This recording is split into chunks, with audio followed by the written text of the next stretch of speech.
Ladies and gentlemen, please welcome our next speaker, Mr. Nikhil Chandwani. He's the visionary behind NYK Daily, a groundbreaking news platform and a successful entrepreneurial venture.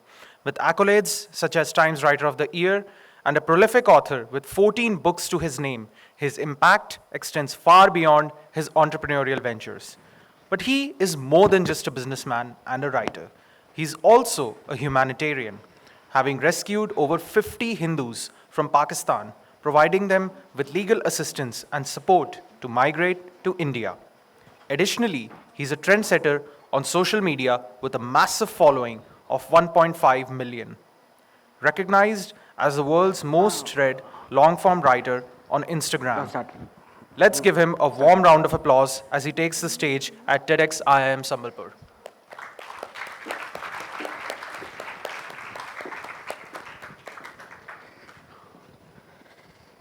Namaskar everyone. So today I stand here in front of you not just as an individual, but as a voice of the voiceless, a beacon of hope for those who are caught in the shadows of persecution and despair. My journey, while it is singular in execution, has universally just one goal, and that is to shine a light on the darkness that engulfs minority Hindu girls in Pakistan, to challenge the systems that forces their suffering, and to provide a sanctuary and safe haven for those whom we are helping escape. In a world that often turns a blind eye to the suffering of the marginalized, the plight of these young girls is heart-wrenching. It's extremely disturbing. They are kidnapped and abducted from their homes. They are not allowed to meet their families. They are forced to renounce their faith, and they are facing a situation, a scenario right now that no human should ever endure. It's a reality that is difficult to digest as it is to ignore. The machinery of justice, the Pakistani justice system, which should act as a beacon of hope, often acts as an agent of crime. They work on erasing all the evidence. They silence the voices of dissent. Activists, those courageous enough to stand against the tide of injustice in Pakistan, are systematically silenced. They don't see the light of the day for the rest of their lives if they are caught talking anything against Pakistan. And the Hindu students whose only desire is to learn and grow, they are beaten and barred from the halls of education. In facing this harsh reality, I have taken upon myself to act, not as an activist draped in the accolades of activism, but as a human driven by a will to do something on ground, to try making a difference on ground. So, when a Hindu family from Pakistan approaches me and reaches out, when they are caught in the web of desperation and pain, I respond with a cohesive support system designed to push them from the brink of despair to the threshold of hope.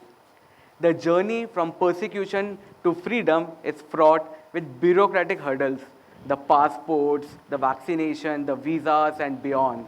Yes, there are villages in Pakistan where minorities were not even vaccinated until now. I provide them the financial means, but I also guide them through this complex process of the passports and the visas. And I try to ensure safe passage and a new beginning in India.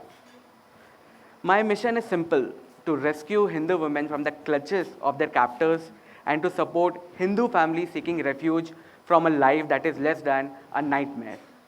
The stories of suffering and abuse that I have encountered, especially among Hindu girls and activists, are not just reports. They are call to action, a reminder of the urgency and necessity of our mission. To date, I have supported and I have rescued over 67 Pakistani Hindus, ranging from the destitute to the illiterate to the activist, standing firm against the tide of persecution. My collaboration with Hindu Samman Foundation, where we support and back the refugees, the Hindu refugees in Jodhpur and Delhi, is also something I want to talk about a little later. But right now, I want to share two stories of our rescues which are extremely close to my heart. The first one was something which was all over the media. Few months ago, in a small town in Sindh, Pakistan called Kashmir, A Hindu temple was destroyed using a rocket launcher. Everywhere globally there was a media outrage. However, what happened just 2 days later was even more painful. A Hindu auntie from that particular area was abducted. She was kidnapped. Her husband and her children tried to search for her everywhere. They went lengths and breadths and tried to search for this young lady, of this wife. She was nowhere to be found. Couple of weeks later, they saw the dead body. She was dead. That uncle knew that his children were next. So that uncle knew that his children and him, they were next. So he sent me a video, sent me a DM on my Instagram. So for the past 4-5 years, I was advocating and I was trying to bring to light all these issues on my social media, and it got a lot of traction. So all the Hindus in Pakistan knew how to reach me. So this uncle and his children, they reached out to me on my Instagram. They sent me a DM with a video, and they shared their pain, their plight, and their fear that they are next after losing their mother, after losing their wife. I knew I had to do something about it. So after verifying all the facts, I helped them with the passport, with the visa. My team paid for their travel tickets from Kashmir to Karachi, from Karachi to Lahore, and from Lahore to Atari border, and then here. He's here now. He's safe.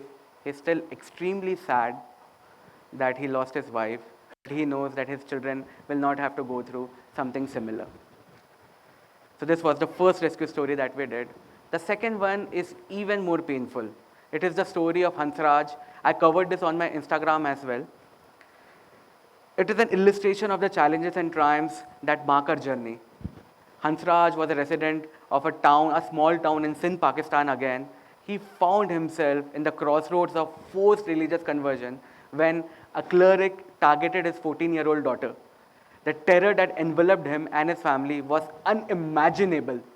To protect his daughters, he was forced to hide them in a 3-foot deep pit covered with cage every night. It was a father's desperate measure to shield his kids from harm. The moment Hansraj's plea for help reached me, I knew immediate action was necessary. Our network in Sindh, a dedicated team of local Hindus, sprang into action, offering financial support and orchestrating a daring rescue operation. We relocated Hansraj to a Hindu majority town called Umarkot in Sindh, and we provided them with a safe accommodation and the means to start afresh. The process of securing an Indian visa was just the beginning. I also took steps to ensure that they had a small home waiting for them upon their arrival in India, a small hut equipped with essential amenities, a symbol of hope and fresh start. Hansraj's story, while it was unique in its detail, it's parallel of a broader struggle faced by many. It's a testament to the power of solidarity, the impact of hands extended in help and heart open in compassion. The successful rescue and resettlement of Hansraj family have inspired me to broaden my efforts, committing to assist additional families in their quest for safety and freedom. As I share these stories with you, I don't want anything from you all. I don't have any NGO where we do these rescues. I don't take donations. We have ample funds, we have ample everything. But I just need one thing from you, and that is commitment. Talk about these issues. Don't let it slide. Talk about what is happening across the border.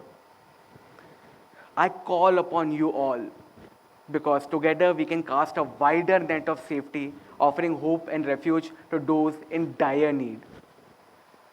My speech was short and sweet today because I just wanted to make this one appeal that whenever you are free, whenever you have time in your life, try visiting those Hindu refugee camps in Jodhpur and Delhi.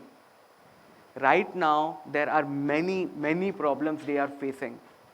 If a Hindu refugee woman in Jodhpur or Delhi is pregnant, they are not allowed admission in government hospitals because they are not Indian citizens. They desperately need help. They desperately need your support. So whenever you have time, take a flight, take a train, go to Jodhpur. And if you think Jodhpur is far away, head on to Delhi. Majnu Ka Tilla is there. Visit the refugee camp. Talk to these people. Make them their friends. Try to help and support them in whatever way possible. You know why I'm saying this? Because they look like us, they talk like us, and yes, they pray like us. Thank you.